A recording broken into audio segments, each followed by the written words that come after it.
In this video, we will be talking about convex lenses ray diagram.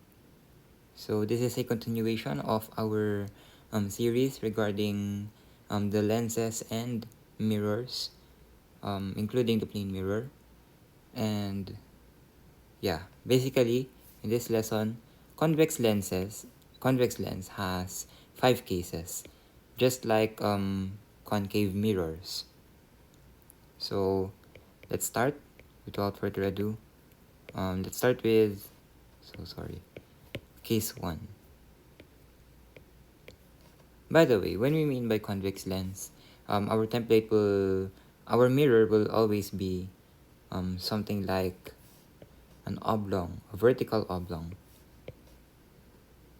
something like this. And here is our template for this one. So as I said, this will be our convex lens mirror, and this is what we have to draw as usual for all cases. All right, perfect. So in the left side, we have the virtual, and on the right side we have the real.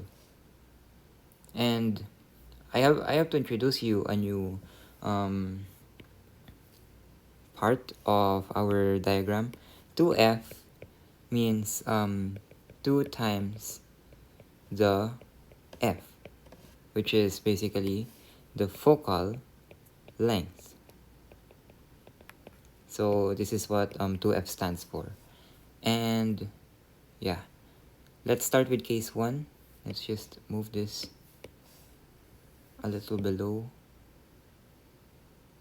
There you go. Oops. Perfect. So for case 1, our initial location is before 2f. We don't have to change this arrow anymore because it's already before 2f. Alright, as usual, our 2 colors. You can choose any color you want. As for me, I'll be using mint green and velvet red.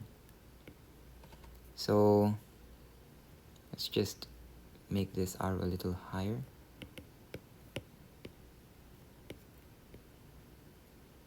There you go. Alright, let's start. So for our first line, we draw it this way, and we have to intersect our focal point, just like that. Place an arrowhead, and for our second line, we intersect the focal point that is in the virtual side, and we stop here at this point and make an intersection, continue like that. We can see that the intersection is here, and we can place our arrow there. We can make conclusions now that the object is real because it's on the real side of the illustration of the ray diagram. It is inverted and diminished. As usual, we can see that it's inverted because the arrow is going down, and it's diminished because it's smaller compared to the initial location.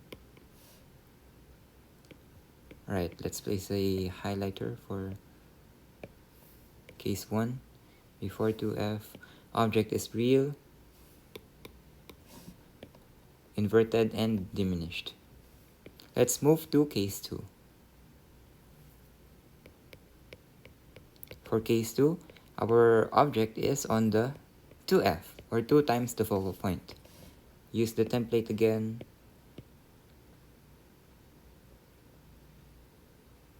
There you go. Let's remove this arrow. Let's move it to 2f itself on the virtual side.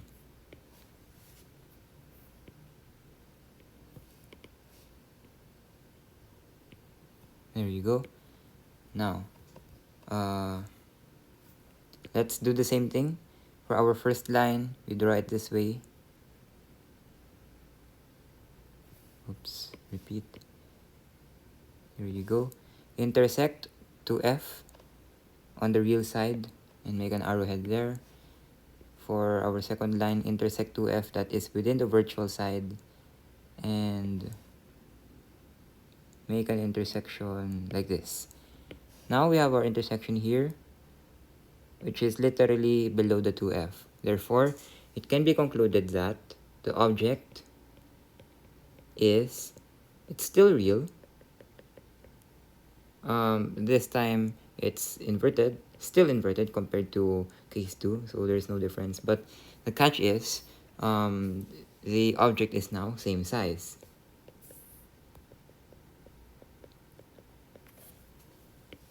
If you can just see the height difference, there's not really a height difference at all. They're both 2 blocks high, if you get what I mean. So 1 block, 2 blocks, 1 block, 2 blocks. Alright, let's move to case 3, by which case 3, the object is between 2F and F, between 2 times the focal point and the focal point itself. Use the template again. There you go. Remove the arrow. Let's place it between 2F and F, which is here. There you go. Alright. Our usual drill, place the line like that, our mint green line, and intersect the focal point like this. And for our next line, intersect the F within the virtual side like this and go further this way. Make an intersection and the arrow. There you go. We can conclude here that the object it's still real. It's still inverted. And this time it's not same size as compared to this initial location. It's not diminished, but it is magnified. Oops.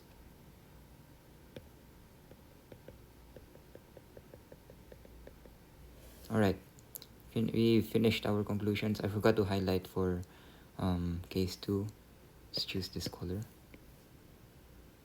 On the 2F, object is real, inverted, same size. Case 3, the same specs. Object is real, inverted, but this time we have a new spec, it's magnified. Let's move to case 4. This time, the initial location is on the position of the object is on the F itself, on the focal point.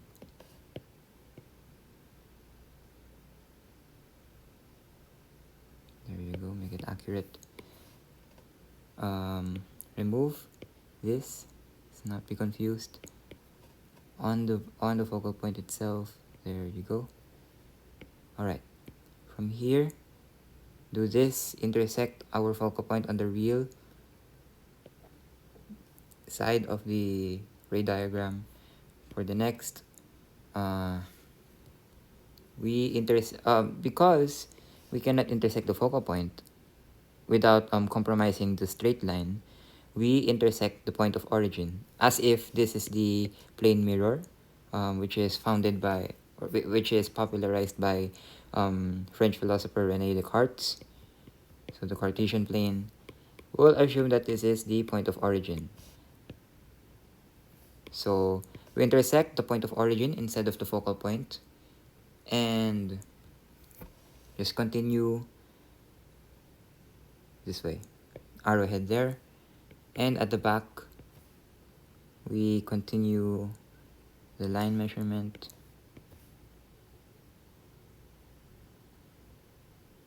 There you go.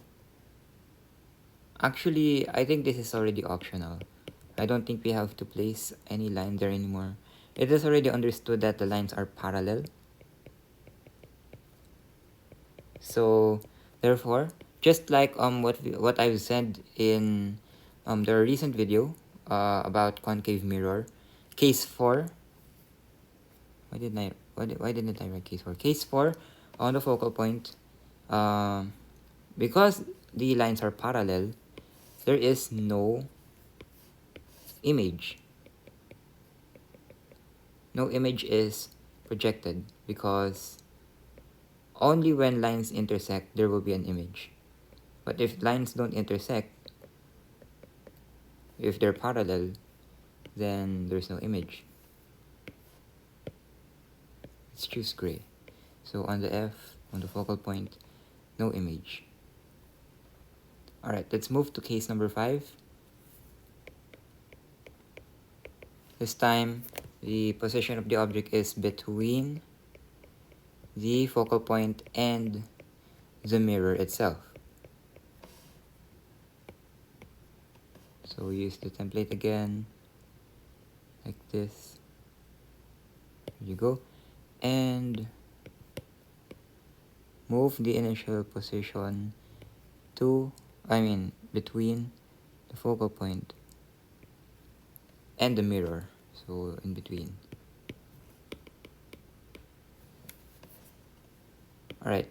Use our usual colored lines. Draw it this way, and again, as usual, intersect the focal point in the real side of the illustration, and continue at the back. Maybe just here. Let's not make things awkward. For our second line, we still intersect the point of origin, because all the more we cannot reach the focal point without compromising the straight line. So we continue it this way. This is weird. I just repeat it.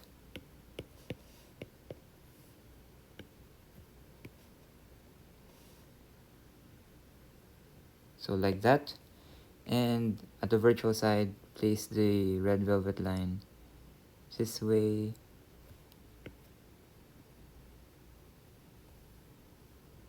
There you go. So we can see that the intersection is here. It's really high in terms of elevation. There you go. Such a coincidence. It's literally at the top of 2F. So it can be concluded that the object, wrong color, object is virtual. So I think it's the first time the object has ever been virtual compared to other cases. Case 4, no image. Case 3, real. Case 2, real. Case 1, real. So for case 5, it's the first time for the object to be virtual on the virtual side. And the object is upright. And as usual, it's magnified. It's quite obvious because you can see the height difference. Just look at yourself standing in front of an NBA player, and yeah, your average height, assuming. So yeah, that's how things work for case 5.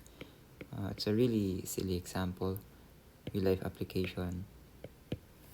Anyways, case 5 between F and mirror. Object is virtual, upright, and magnified. That's everything that we have to know for convex lens ray diagram. So let's just recall. Case 1, before the 2 times the focal length. Or in other words, you could also call it the focal point, I think, if I'm not mistaken.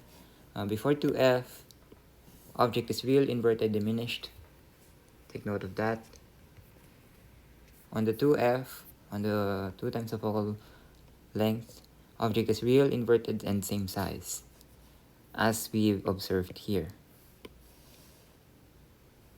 And between 2F and F, object is real, inverted, and magnified, as we can witness here. For case 4, there is no image because the lines are parallel. And for case 5, object is virtual, upright, and magnified, such that we almost forgot. I almost forgot to place the dashed lines on the virtual side. It's a must. It could signify that the lines are in the virtual side if they're dashed. If they're not, we'll be assuming that the lines are on the real side. For virtual, lines are dashed. So yeah, that's how we learn about this lesson. We illustrate it so that we could get straight to the findings. And usually in the exam, according to my experience, the questions are based on like for case 1 of convex lens, what is the condition of the object? True or false? The object is on the virtual side, so is that true or false? Of course it's false because we know that the object is real. So those are the kinds of questions that might be in your exam. I cannot be too sure about it, but most probably would be. So yes, that's all for this video. Thank you for watching, and hope to see you next time.